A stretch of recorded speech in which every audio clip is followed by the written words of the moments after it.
అదే RTV app వార్తల్ని క్షణాల్లో చదివే అవకాశం ఉంటుంది. ఒక న్యూస్ పేపర్, ఒక టెలివిజన్ ఛానల్ మీ చేతుల్లో ఎప్పుడూ ఉంటాయి. ఈరోజు ఏపీడబ్ల్యూజేఎఫ్ తరఫున రాష్ట్ర వ్యాప్తంగా జర్నలిస్టుల సమస్యల డే పేరుతో ఈరోజు రాష్ట్ర వ్యాప్తంగా అన్ని ప్రాంతాల్లో కూడా అధికారులకి అర్జీలు ఇస్తున్నారు. క్షేత్రస్థాయిలో ప్రతి అధికారికి కూడా అర్జీ ద్వారా జర్నలిస్టుల సమస్యలని ప్రభుత్వం దృష్టికి తీసుకువెళ్లడం కోసమే ప్రధానంగా ఈ పొద్దు ఆంధ్రప్రదేశ్ వర్కింగ్ జర్నలిస్టుల ఫెడరేషన్ ఆధ్వర్యంలో ఈ కార్యక్రమాన్ని నిర్వహించడం జరుగుతుంది. ఇప్పుడు జిల్లా కలెక్టర్ గారికి కూడా మేము అర్జీ ఇవ్వడం జరిగింది.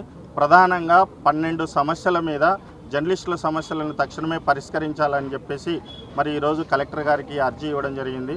చాలా రోజుల నుంచి కూడా అనేకంగా ప్రధానమైన సమస్యలను పరిష్కరించాలని చెప్పేసి గతంలో ఉన్న ప్రభుత్వానికి తిరిగి ఇప్పుడు వచ్చినటువంటి తెలుగుదేశం ప్రభుత్వానికి కూడా జర్నలిస్టుల సమస్యల మీద అనేక సార్లు ఏపీడబ్ల్యూజేఎఫ్ అర్జీలు ఇచ్చినప్పటికీ కూడా కొన్నిటి మీద సానుకూలంగా స్పందించారు, మరికొన్నిటి మీద ప్రభుత్వం పట్టించుకోకుండా ఉంది. కాబట్టే ఈరోజు సమస్యల డే దాని మీదనే ఈరోజు అర్జీ ఇవ్వడం జరిగింది.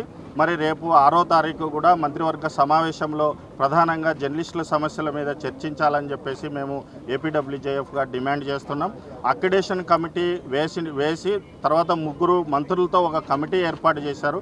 ఆ కమిటీ ద్వారా కేవలం అక్రిడేషన్ సమస్యనే కాకోకుండా ప్రధానమైనటువంటి జర్నలిస్టుల సమస్యల మీద చర్చించి మరి ఈ కమిటీ ప్రభుత్వానికి ఒక నివేదిక ఇచ్చి మరి సమస్యలను పరిష్కరించాలని చెప్పేసి మేము డిమాండ్ చేస్తున్నాం. ప్రధానంగా దేశంలో 12 రాష్ట్రాల్లో జర్నలిస్టులందరికీ కూడా పెన్షన్ విధానాన్ని అమలు చేస్తున్నారు. మరి ఆంధ్రప్రదేశ్లో కూడా వాటిని ఏర్పాటు చేయాలని చెప్పేసి మరి ప్రతి జర్నలిస్ట్కి కూడా 3 సెంట్లు స్థలం ఇచ్చి ఇల్లు నిర్మించుకోవడానికి మరి ఆర్థికంగా సహాయం చేయాలని చెప్పేసి ఇలాంటి ప్రధానమైన సమస్యల మీద మరి ప్రభుత్వానికి నివేదిక ఇస్తున్నాం. ప్రభుత్వం సానుకూలంగా స్పందించకపోతే రాష్ట్ర వ్యాప్తంగా మరి జర్నలిస్టులందరూ కూడా మరి ఐక్యంగా ఆందోళన కొనసాగిస్తామని చెప్పేసి ఈ సందర్భంగా ప్రభుత్వానికి విజ్ఞప్తి చేస్తున్నాం.